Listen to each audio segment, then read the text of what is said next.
Cherry Blossom Festival time again in Worcester Square. This annual event started 37 years ago. It's just a simple gathering of neighbors and family and friends, but it has now grown to a major celebration. Elsie Chapman and Andy Ross, they're both here to tell us all about it. Welcome to the two of you again. Thank you. Great to see you. Absolutely. Now, you two are board members. Yes. And I mean, this festival is huge. 37 years strong. That's going to be exciting. And getting bigger every year. We are just so excited about what we have lined up this year. We're going to have a jazz ensemble. We're going to have St. Luke's Steel Band. We're going to have Tuxedo Junction Swing Band. We're having an art show. We're having vintage cars out there. Whoa. So everything, all kinds of food and you know, and it's everything cherries, though, isn't it? Yes, so much so, everyone. They've got a cherry table. Tell us about that, Elsie. So we have all of these goods, candles, clothes, whatever, but all with a cherry theme.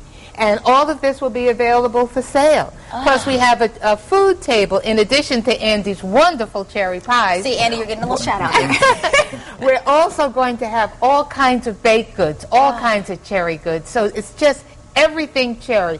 Food, supplies, candles, whatever, all with a cherry theme. What's the best part of it for the two of you, though? I mean, it is a sense of community, but for you, I mean, does it bring back memories? I have been living in New Haven for 8 years, and so I started going to the festival about 8 years ago, and it was a very small event, a really kind of a tight-knit neighborhood group, and it made me have that feeling of an old-fashioned neighborhood. So it's very rewarding in that sense. And Elsie, I see you nodding over there. Absolutely. There is such a sense of community. I live by myself, and I know that if anything were to ever go wrong, I could pick up the phone and call any one of a dozen different people in my community, and they would be right there to help me. It really does make a difference. Well, I like that. You're here to make a difference in all of our lives today with these 200 pies you're making. Get on in here. Is there a secret to making these wonderful, like, cherry pies? Well, I think the main ingredient for any cooking or baking that you must start with is love. Okay, I like that. If you love what you're doing, it's going to come out great. All right. For cherry pies in particular, because they're a little difficult to work with, I use fresh frozen cherries shipped to me direct from a farm in Lake Michigan, called King Orchards, because frozen cherries are a little difficult to find. So let's fast forward. Are these the cherries you're talking about? They are. Okay. These came direct from the farm about 3 days ago. Now they are flash frozen, and they're tart cherries, which we would then sugar to taste. Yeah. And they're good. So I want to point out something. I like to make this point to people. I have never found a cherry pie where they use fresh cherries. It's always this sort of goopy stuff. Okay? Yeah. Does that look familiar? None of that goopy stuff. Yeah, it looks really familiar. Right straight out of a can. And the reason for it is because cherries hold a lot of water, and they lose a lot of water in the sugaring process. All right, let's get into it. Let's dive in. We've got to teach people how to make this. Elsie, come on in here. Let's go. So walk us through what you've done. What was the first things first? We're going to take the cherries first and put them into a strainer. Okay. This actually represents about 8 cups of cherries. Okay. And look at how much they drain. Look at how much liquid.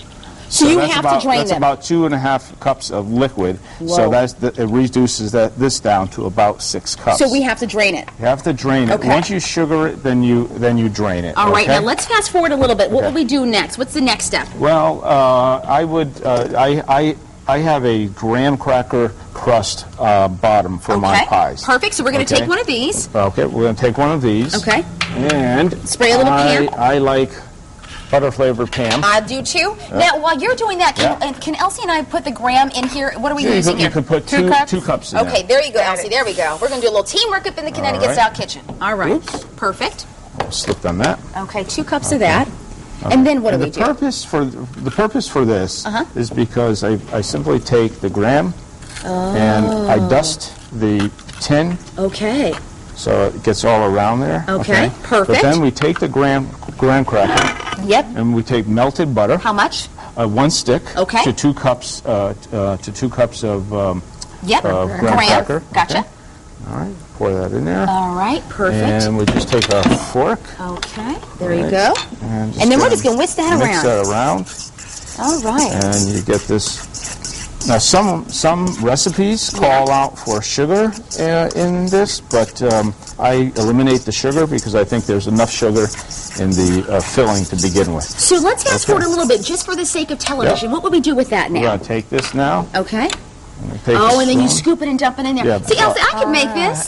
but Okay, You're good. You're Yeah. good. The thing is, I only use a bottom crust. I do not put, because these are personal size pies, I do not put a side crust because you could just sort of take a spoon and dig into it. Okay, wow, So okay. now if you want to take it, you just pat that down. Okay, so it All should right. look like this, everybody. Yep. Perfect. Look And then like what's that. the next step? Okay, well, then the next step is very simply you're going to take your Oh, the drain cherries. I got you. Here we drain go. cherries. Little teamwork. There we okay, go. Which, by the way, also has I've already given The almond extract? Almond extract. Okay. Okay. So a minute or less. Let's go ahead and fast forward Okay. quickly if we I've given can. it some lemon juice. Okay. Okay. All and right. then we would very simply take with a slotted spoon. All right. We're going to put it in there. How much? Just Well, top it off?